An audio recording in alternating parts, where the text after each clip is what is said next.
Well, good Saturday afternoon, Chameleon Academy. Welcome to the Saturday Chameleon Workshop. For those of you who are watching this on replay, know that this happens live every Saturday at 12 noon Pacific, and you can join me and the entire chat, which is hopping, and meet your new Chameleon friends. Hello, everybody. Welcome. Oh, my, Leander from Europe. Hello. Very good to see you. And Robin from the East Coast, Mikey from Canada, Marsha from the Southeast. Tony, I don't know where you hail from. Are you from Colorado? Who knows? I don't know. Nate from Utah. We got all sorts of people from around the world coming here. And so very, very good to have you all here. So, oh my gosh, we even have, Preston Pittman. I think that's a new name. Preston, have you been here before? All right, I'm not sure. Everybody, say hello to Preston from Atlanta. Very good to have you here. All right. Oh my gosh. All right, everybody. Who's here but James Cross? You know what we do when James Cross comes into the room? Yes, I prepared. We do a releasing of the fog. Yeah, and this is the cage. Oh, you know what? I'm going to move the camera up so you can see Spearmint. All right, you're not going to be able to see Spearmint. Let me see. Okay, I'm going to try it. There you go. Yeah, it's a little bright up there. There we go. All right, anybody here know what kind of chameleon Spearmint is? A shy one. He does not feel like being said hello to. Oh boy, we love our Spearmint.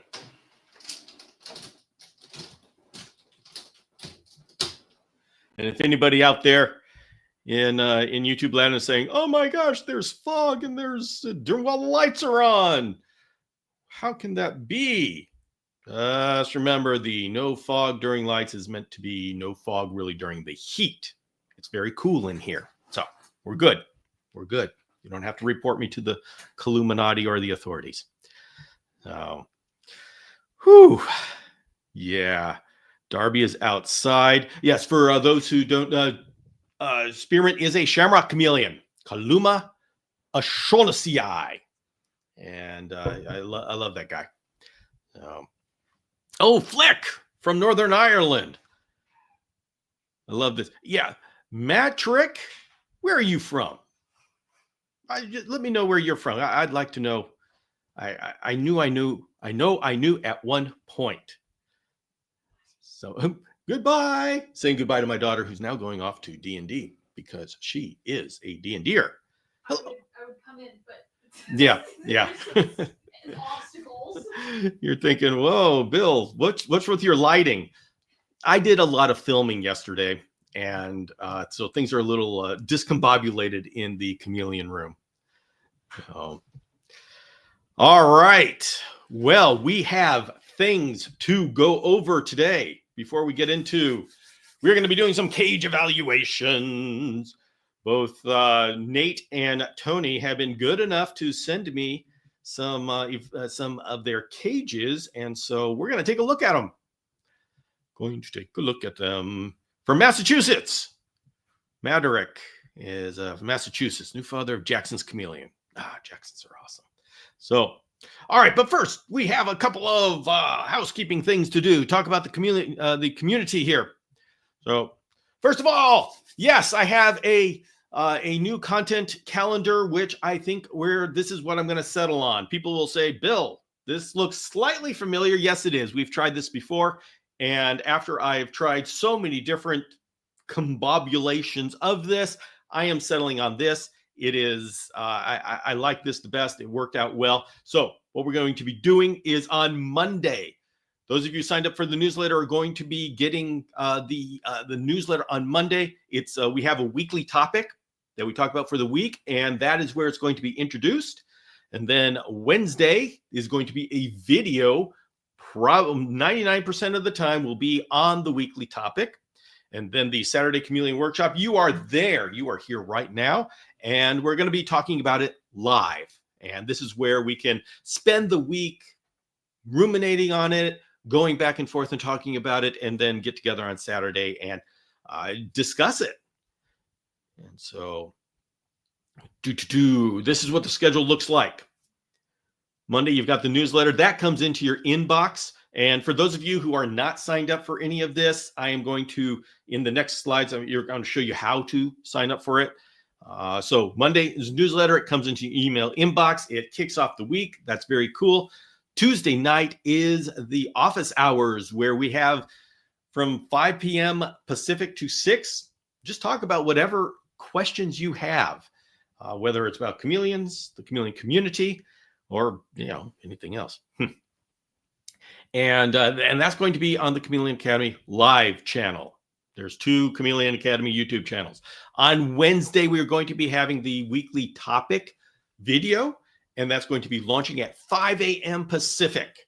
Now, this is significant because it's a premiere. What that means is if you are there at 5 a.m. Pacific for the first showing, there's a live chat. Now, this live chat disappears afterwards, never to be seen again. And so it's like a special little place where those of us who are crazy enough to get up that early, we share a cup of coffee. We enjoy being together while the video goes for the first time. And then we go on our day. It's a very cool way to start your day. And then but that's on the video channel. Remember, there's 2 Chameleon Academy channels here. And then on Saturday, there is this workshop that you are at right now. So let's see. Hello, Nick. Hello, Nick. Oh, Stephanie's here. Hey, very good to see you, Stephanie. And James is having a hard time getting off the chat couch. Appropriate. That's appropriate.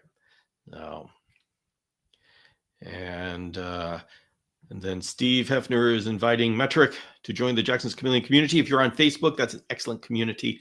That is the best place to go if you have a Jackson's Chameleon, because the people there are all Jackson's Chameleon keepers, if not breeders. That's the place to be on Facebook if you've got a Jackson's Chameleon. So, all right. Now, there is one more thing that will start to be happening. Yep, the video channel for Misty Mountain fans is coming back with new episodes, and we're going to be doing those new episodes right after this live session that you're at right now. It won't happen this week, but starting next week, we're going to be having a Misty Mountain fans episode after the live session, so we can all go and enjoy that. And for those who are new here, Misty Mountain Fans is run by my wife, Yvette Strand, and it's all about the satanic leaf-tailed gecko, Euryplatus fantasticus. Very cool little gecko. And just letting you know, they're back. We used to do this. We were doing this a little while ago, to where the new episodes would come out right after the live session. So we'd all just truck on over there. And so we're going to start that up again. Okay.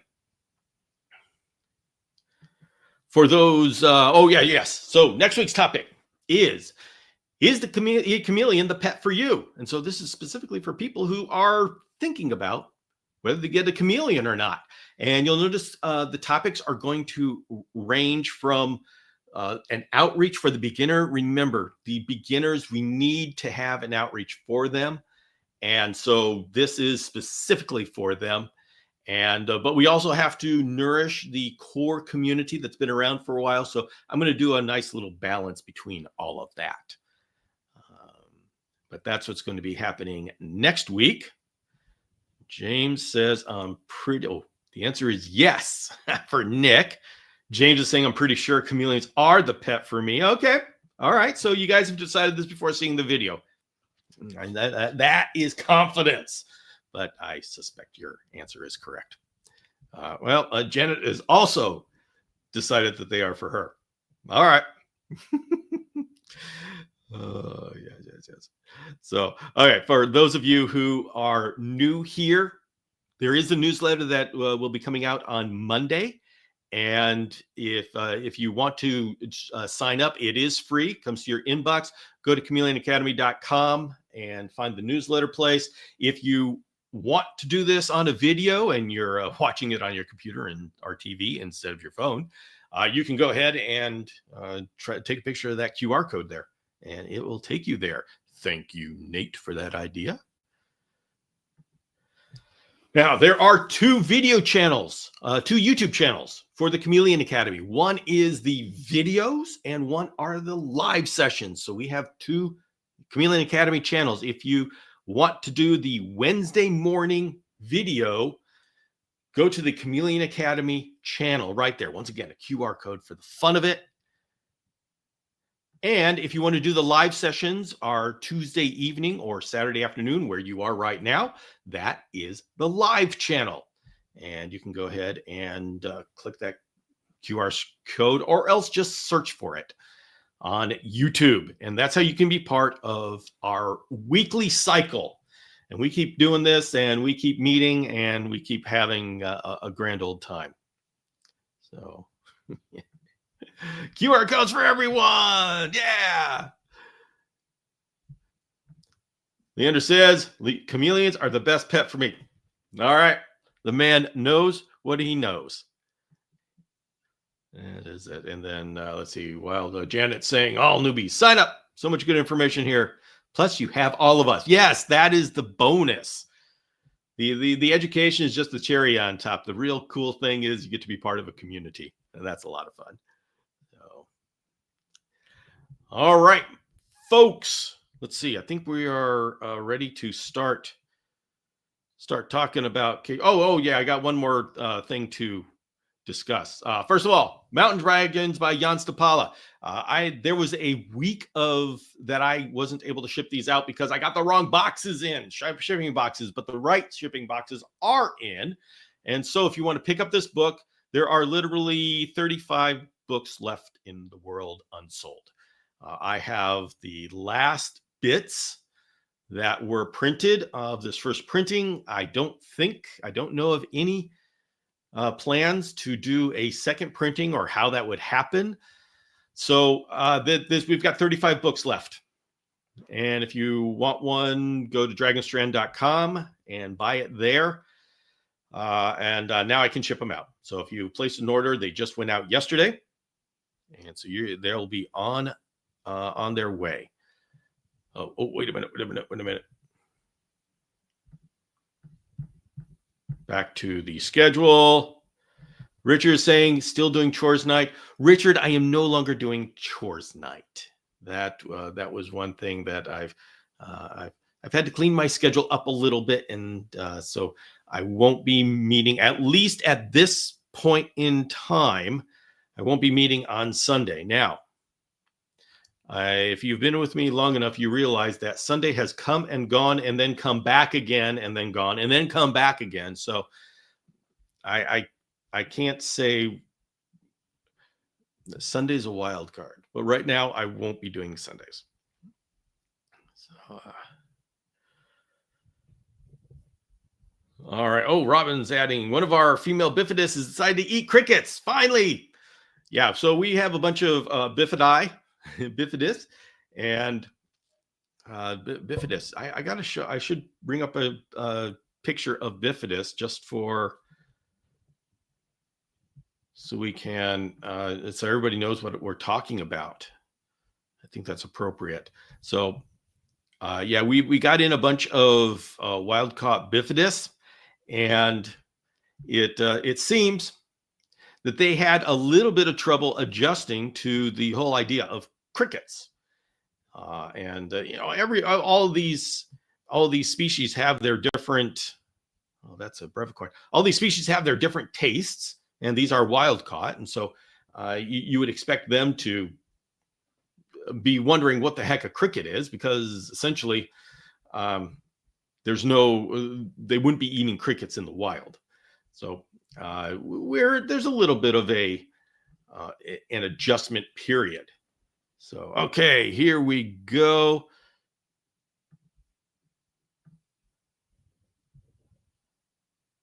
There we go. There's the first of our bifidus. And so everybody, that is another thing I should have brought up is for those of you who are on the virtual campus, we have our meeting of the Bifidus breeding group tomorrow at 2 p.m. Pacific. And this is just a group where those of us who got first for Bifidus get together and we talk about how things are going and what we're noticing. And Robin's going to be talking about how hers finally got to eat crickets. And so everybody is welcome because this is meant to be a community thing. You just have to be a member of the virtual campus. And I should have brought a slide that had that. But if you go to chameleonacademy.com, look for it says a virtual campus. The virtual campus is a closed private group for the Chameleon Academy people. It's a membership group for the Chameleon Academy people where we can do our chameleon stuff without the chaos that is out there on the internet. And every month, at the last Sunday of every month, we get together. The First for Bifidus group gets together and we talk about it.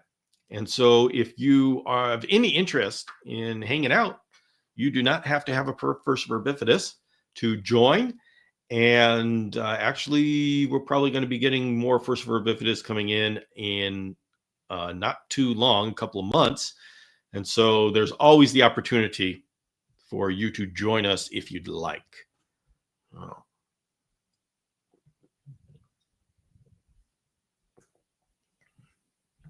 Tedrick says, when's the next cage review? You know, honestly, they kind of happen randomly. So the thing is, I don't know. Yeah, I don't have a schedule as to when the cage reviews are going to be. So you can, if you want a review, you can send it to the email address down below. And the next time I have a cage review, I'll throw in your cages. Like Tony is here. He sent his in a little while ago, and now he's being surprised that they're coming up. So that's just the way we run a crazy ship here.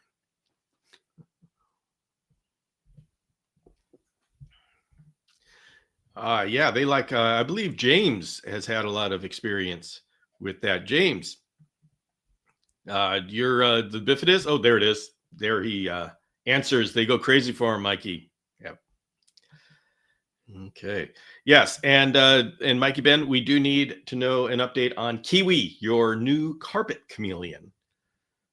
And everybody's wondering what the heck. Yeah, you know what? We know each other's chameleons, and we like to know what's going on in everybody else's life. All right, so we'll go through here. Whew. All right, everybody, let's go ahead and start talking about cages.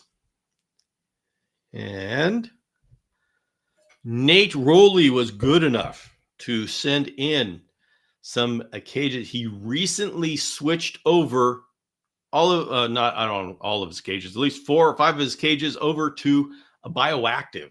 And so what we're doing here is we're going to be looking at what he's done. These cages have just been put together. Now, everybody, there's 2 things about cages that have been put together. They either look way too good because they just with big full plants that just came in from the store, or as 2, they look ratty because, well, the plants haven't figured out how to grow in yet.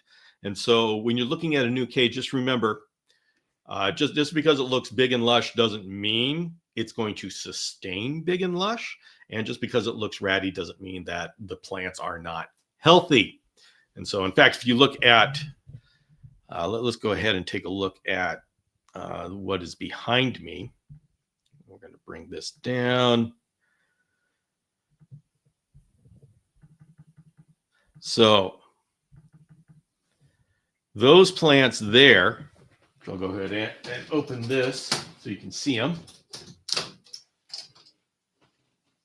So these guys have been around for a while. So this is, let's see, I'll get it. There we go. So this is an example of a cage that is now well established. So these plants have been nurtured in that environment and have grown into it. And let's see if I can, gosh, you can't see, but I don't know if you're going to be able to see. So especially this Creeping fig, Ficus repens. You can see it's gone all the way down to the bottom, and now it's finding its way around. I don't know. This is one thing about Ficus repens that's really cool.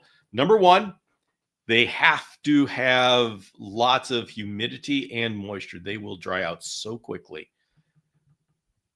But let's see if I can get it to the point where you can see. Oh, you can just barely see going up. If you see going up the side of the wall, that is the Ficus repens. It is attaching itself to the wall and it is going up. That's how you know that they are happy. So that's the Ficus. This is my Enjoy Pothos, and behind there is my Black Pagoda lipstick plant. And of course, I'm very proud of my Amazonia mask alocasia here. And that's the plant tour. Everything else is just detritus for the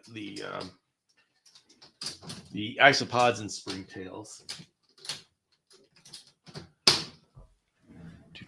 So anyway, that's my cage review. That's my cage thing. But let's see. So let's go ahead and bring the Nate. There we go. So I thought there was a garden behind you. Yes, it's supposed to be a garden behind me. Oh, and so Nate has just started everything off, and I don't even know what that's. I don't think that's an alocasia that's planted in the bottom, but it's something very similar. So I mean, there's so much in the plant world. I know a little about a huge topic. Is that sitting on one of those bioactive stands? Oh my gosh, I can't believe. Yes, guys. Oh, I was remiss to say, take a look. This is the bioactive stand. 2x2 bioactive stand, the one that James Cross makes. Our very own James Cross makes this, and it's a stand. It's down here is the drainage. Down here's the drainage.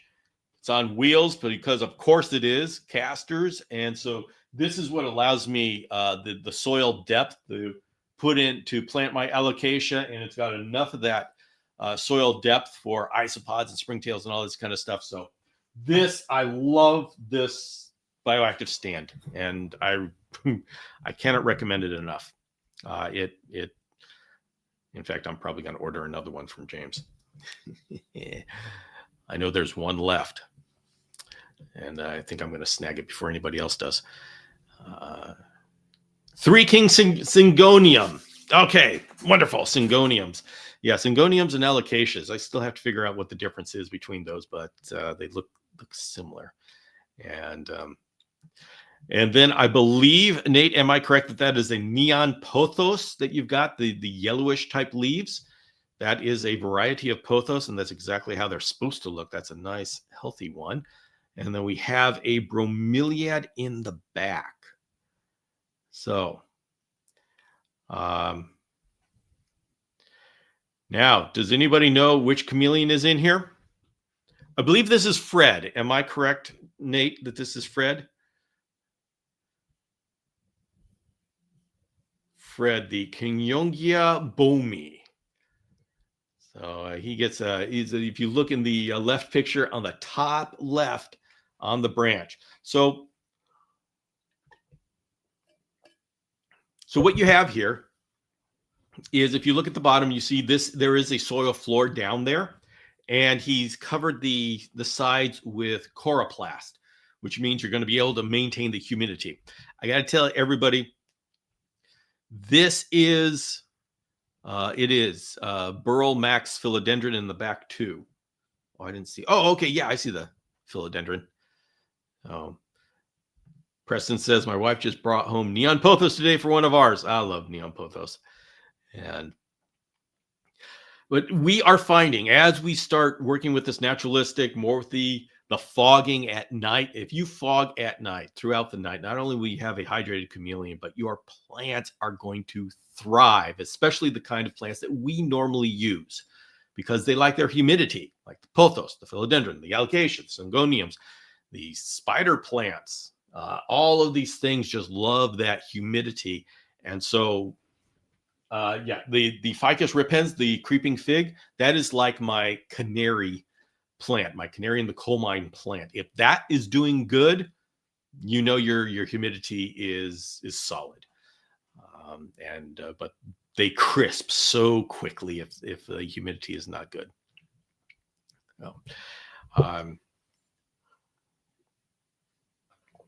Now the cool thing about going to a bioactive or having a soil floor, it doesn't even have to be bioactive. So naturalistic, in the definition of what we're talking about right now, in this context, these words don't have official meanings, but in this context, when we say naturalistic, I'll start off. Okay, there's baseline keeping.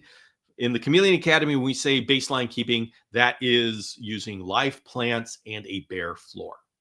Okay, that's our first step. There's nothing official about this. No, and if you go outside of the Chameleon Academy, they won't know what you're talking about. Okay, this is just within our group. These are the definitions we use. Baseline, live plants up in the air and a bare floor.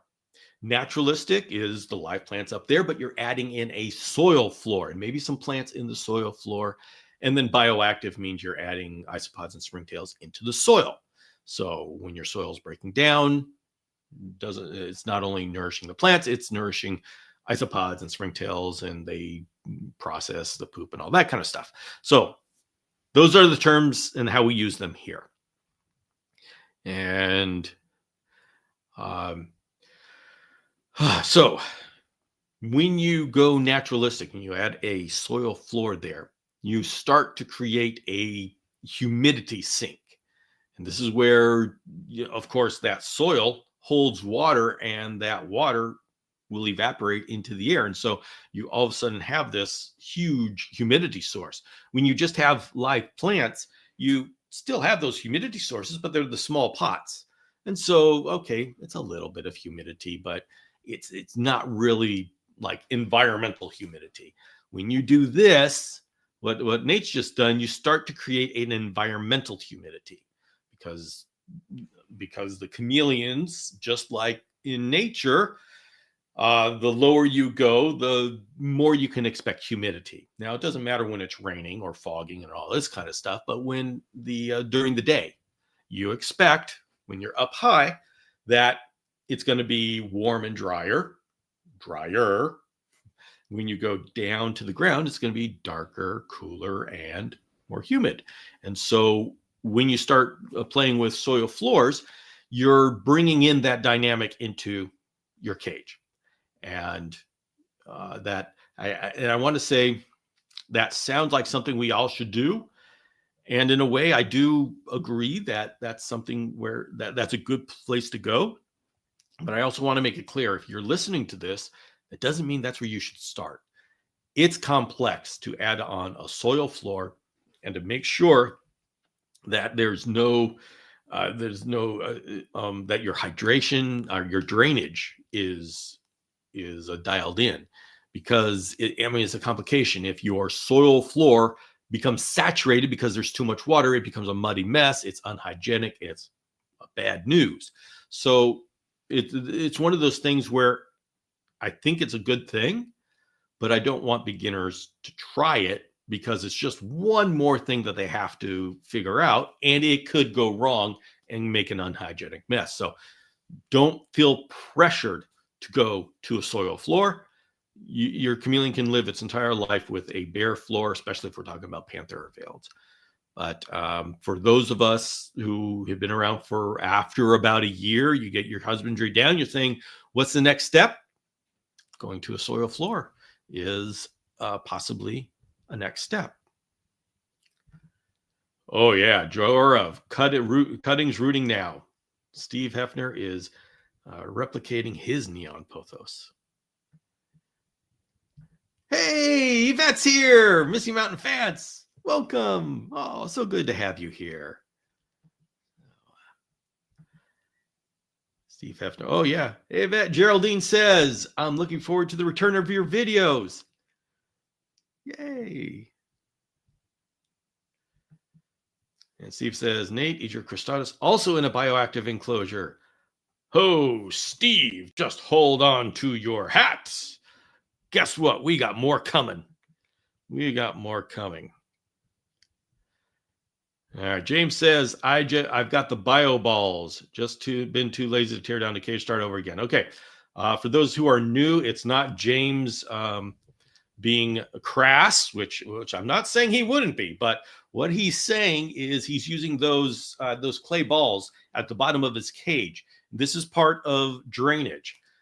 So when you have active drainage, like the one I have here, has a drain at the bottom, and so the water comes in and flows through. That's how I make sure that my soil doesn't get saturated with water and become an unhygienic mess. I have active drainage. It goes through the system into this bucket. And in fact, I got to change out the bucket because it's getting pretty full. Now, if you don't have active drainage, you've got to create a drainage layer at the bottom. And that's what James is talking about with the bio balls. Those are clay balls, leca. And so you do an inch or two, an inch and a half, 2 inches of leca balls at the bottom of the cage. You put some sort of cloth on top of it, and then the soil on top of the cloth. The cloth is there to make sure the soil doesn't get into the leca balls. So the water goes through the soil, through the cloth, and is stored in the leca balls. And so that's a drainage layer in a closed system. So that's closed drainage. I don't like closed drainage, but it's used extensively in the dart frog community. The reason why I like active drainage is because that means I can mist and fog as much as the chameleon needs, and the soil is going to just deal with it. I don't like creating an environment based on how much the soil can hold. That means that the chameleon has to adjust to whatever that level is. Usually it works out just fine and there's a good overlap, but I like to set my priorities. So.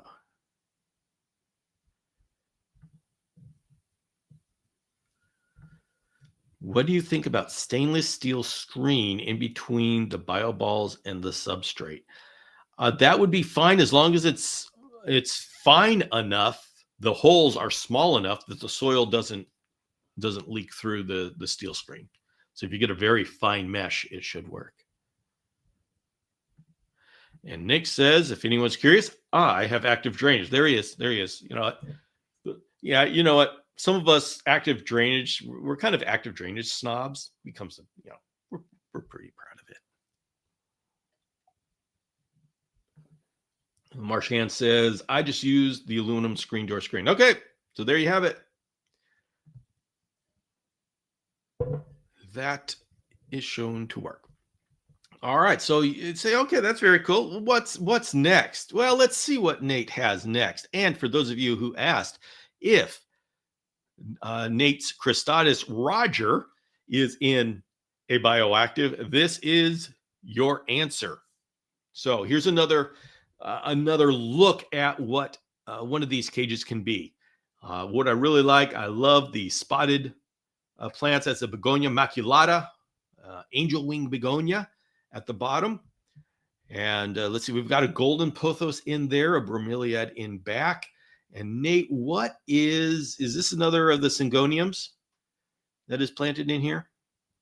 The big leaf syngonium. And if you look at the top right photo, you can see Roger, the male cristatus, looking out over the area. There we go.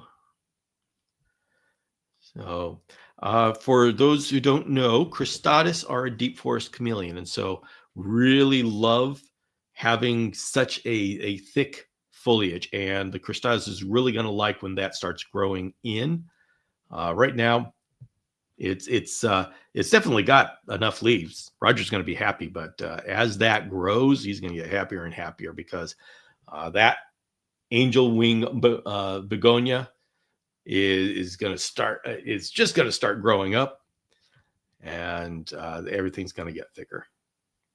Especially with that pothos. You look at the pothos leaves on the upper right, and you can see how it's getting kind of big. Well, I'm assuming that pothos, it looks like, well, it's got access to the ground if it's not already planted in the ground, and so that thing's going to become a monster. Yeah, pothos in the ground, golden pothos in the ground. You will get leaves that are like a foot long. Steve Hefner says, you need a female cristatus. Yes, he does. Unfortunately, the only one that I know of that exists is the sister to the one he's got. Philodendron biliaceae on the left with orange. Okay, that was... Okay, that's a special philodendron there. So, all right, we're going to take a little break here to do a question from Matrick.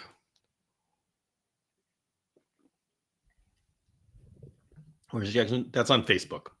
The Jackson's group that we were talking about on Facebook. And you will see familiar names on that Facebook group. Steve Hefner is one of the movers and shakers there. Last question for me today. Is it weird for a female Jackson's to be sunbathing all day?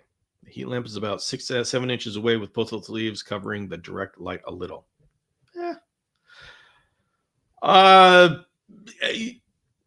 It's not normal, but it doesn't necessarily mean there's something wrong. Now, she may just be camping out there because it's nice and comfortable, and that's fine.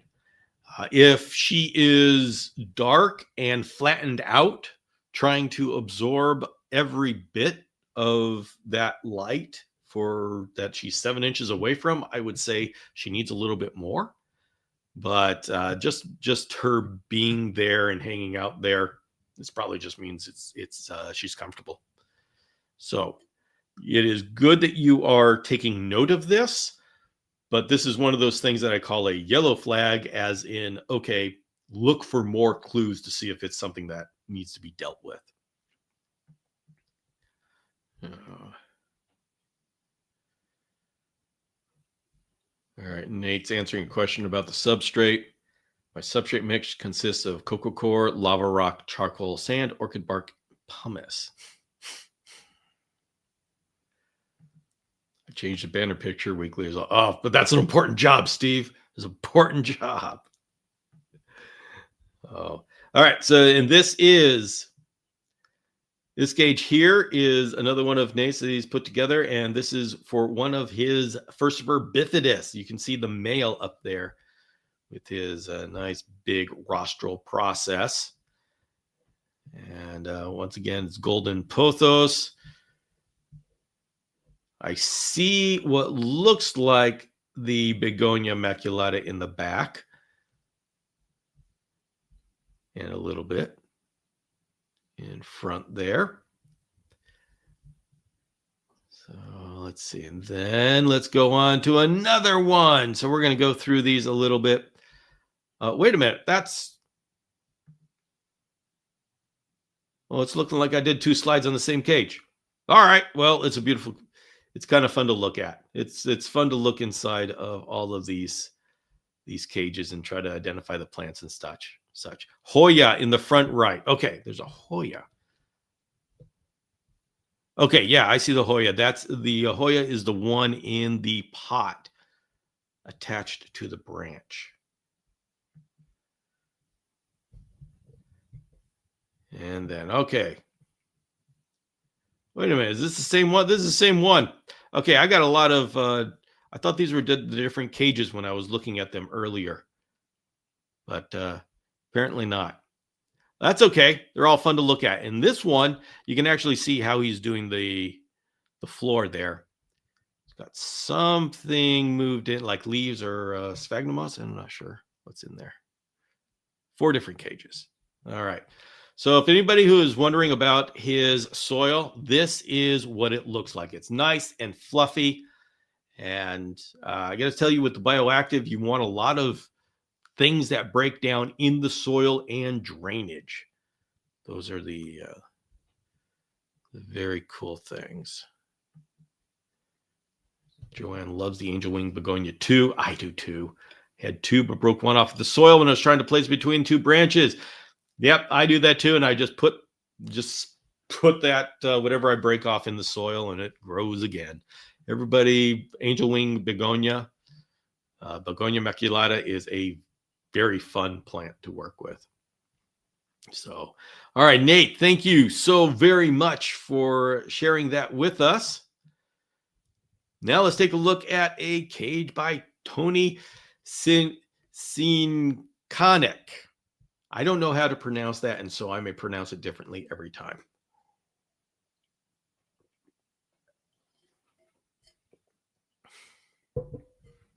Yeah, Nate says, I know they aren't as full. They're worthy, but they'll fill out in no time. Yeah, that's the thing. They will fill out the way, especially the way he has it. And he's going to water that thing with humidity and such. He's going to be having to trim it very soon. And so this is a cage presented by Tony. Very nicely done and put together. Looks great.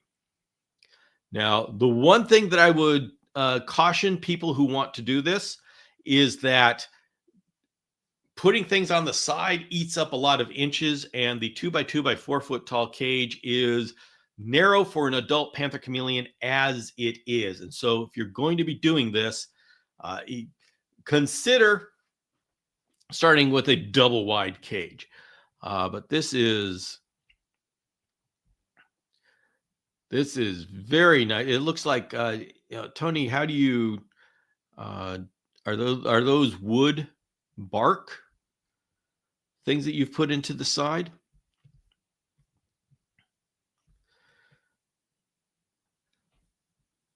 Okay.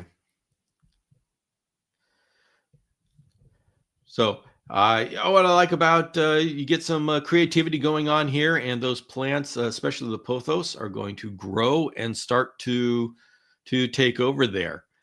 Tony, you may consider getting rid of that rope and just replace it with branches. Rope isn't that great in these cages, especially with all the humidity. It starts gathering stuff inside the all the strands and such. And so I would suggest just replacing that with more of the branches. And so it's this cork bark. So yeah. Kane Creamer says, anyone chat know how to send pictures in? Kane Creamer, you can send them to bill@chameleonacademy.com. Although note that there's no guarantee as to when they will show up. They show up when it does, like Tony sent these in a while ago, and well, now they're showing up as a surprise. It says, by the way, the ficus on the bottom was replaced with higher one. Okay. All right.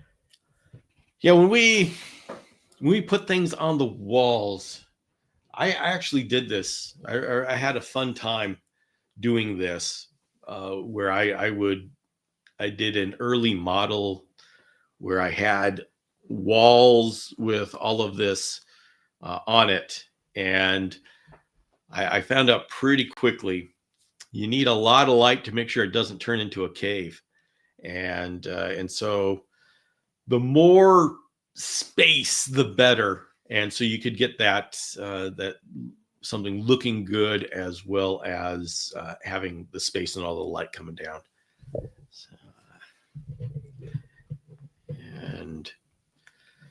So let's see here.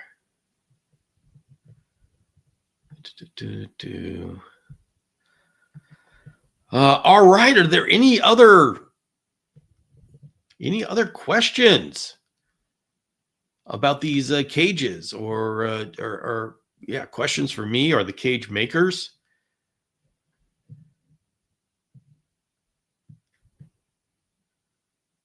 Okay. And oh yeah, okay. There's I slide just threw it into it. Just know this Tiny Dragons, this book is on Amazon.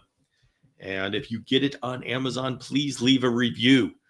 It was just starting on there, and it would be wonderful to have more reviews on it to let Amazon know it's a very cool book. Now,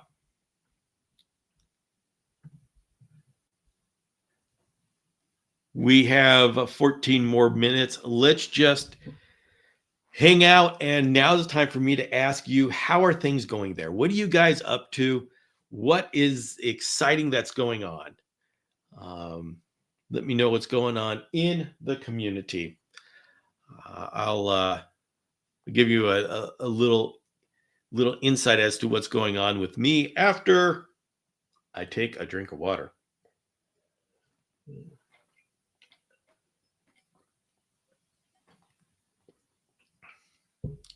So one thing that's very cool is I've taken this tall hybrid that I've got from Dragonstrand, and I've created a black version of it. Just changed the color to black, and I'm going to be using that for making some Europlatus cages, and you're going to be seeing those in the Misty Mountain Fence videos. So I'm taking many of you, I don't know, in the background, I've done a lot with Europlatus Fantasticus, and obviously my wife has just has really pushed that. But I've always been interested in Europlatus Fantasticus. They've been wonderful, and so this is giving me the opportunity to play a little bit in working with Europlatus Fantasticus husbandry. I mean, it's a niche within a niche, which is in a niche, to where this is just one species. So it's kind of fun being part of something so small that the world doesn't know it exists, and so it's just fun playing in that playground. So I'm going to be working on doing that. Geraldine says I got my hiking boots from Madagascar. Excellent. Yeah, January is coming up quickly, where me, Geraldine, and Tony, we're going to be tromping through the rainforest in Madagascar, and that's coming up in January. We're going to be able to share that with all of you. Leander says, how would you recommend building a panther chameleon cage? Leander, I would, oh gosh, let me see, let's see,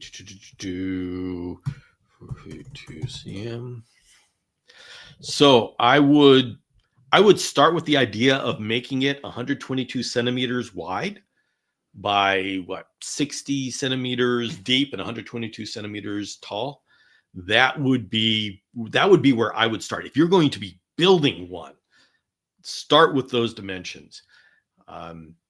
And in America, we have the 60 by 60 by 120.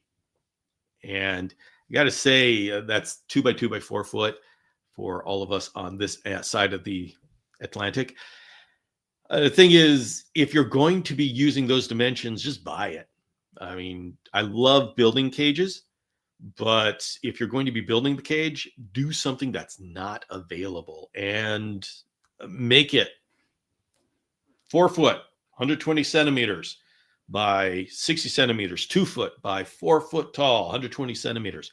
That is that's good. Those are good dimensions for a panther chameleon. And if that's too much for the space you have, make it 3 feet. What is that? That's 90 centimeters. 90 centimeters wide by 60 centimeters deep by 120 centimeters tall. 3 feet, 90 centimeters. That works very well for panther chameleons as well. Yvette must have the mushroom cup. You know, I decided today I was going to do the Chameleon Academy cup. I just felt Chameleon Academy-ish. So, and saying, how would you, and if we start going into materials, you can do them out of whatever material you want. Whatever material you want. Bill has become quite the metric converter. Yes. Yes. I have an international audience.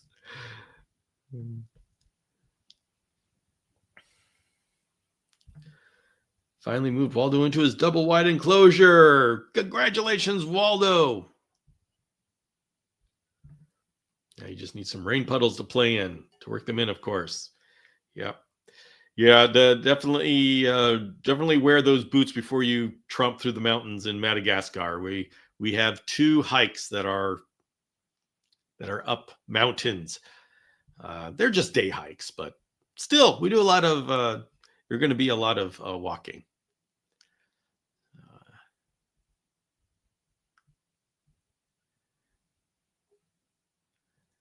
So, oh, those centimeters. Oh, you like that, James, huh? You like those foreign measurements? Yeah. So, yeah, whenever somebody talks about making a chameleon cage, you don't make a cage because it'll be cheaper, because it really rarely ends up being cheaper, and it is cheaper only if you don't take into account all of the time. If you put your time value at 0, then yes, if you put your time value at 0, you don't count the how much you had to pay for tools originally or to make the cage, and you don't count the amount of material that was not used but had to be purchased anyways, yeah, the cage becomes cheaper than buying one. But if you have to do things with your time, as in what your time is used to do something that brings in money to pay for the house, your time has the mortgage, your time has value. And if this is just fun for you, then you're doing it for the fun of it, not because it's cheaper. Do it, and that's a very valid reason for doing it, because it's fun, and you want to give your chameleon more than you could by commercially buying a cage, and that's a good reason for doing it as well. And always, if I'm making a cage, I make it larger than the typical cages that I can buy. That makes it worth it. Yeah. Marsha, and I always use metric with 3D printer. I do too. Always in millimeters, centimeters.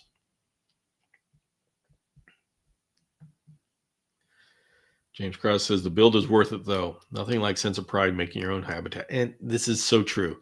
I encourage people to build their own cage, but let yourself go free and say, okay, how am I going to fill this space with the most awesome cage?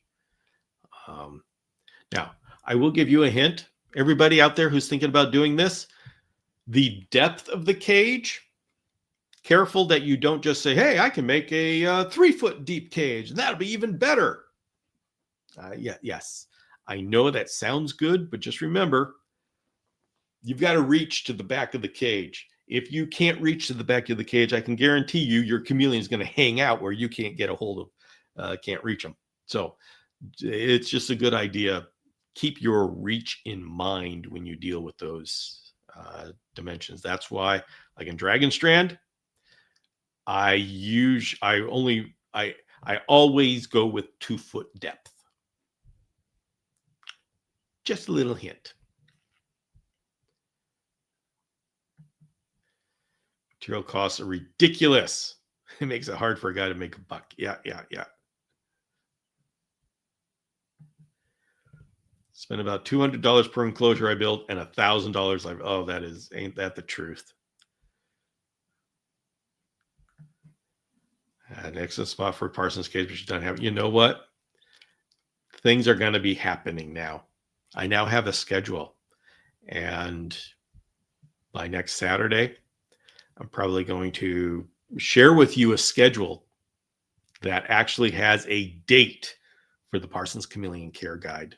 And once there's a schedule, it's a lot harder to not do it.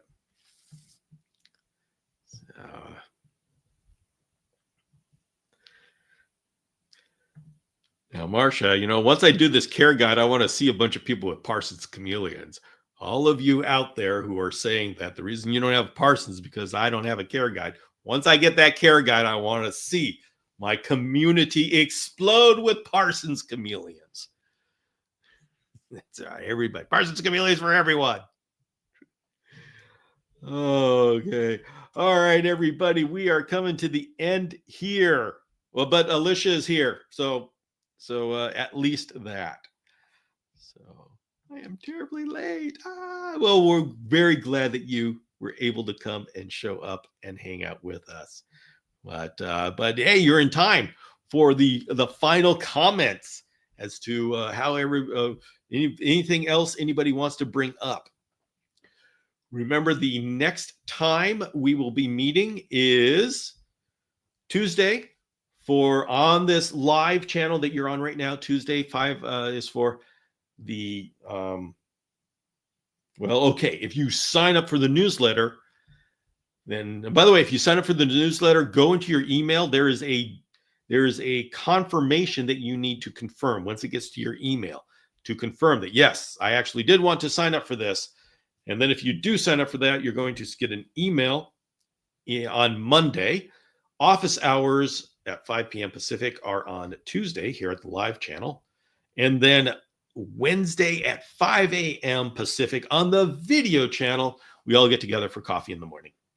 And that's enough. That's enough for us to remember right now.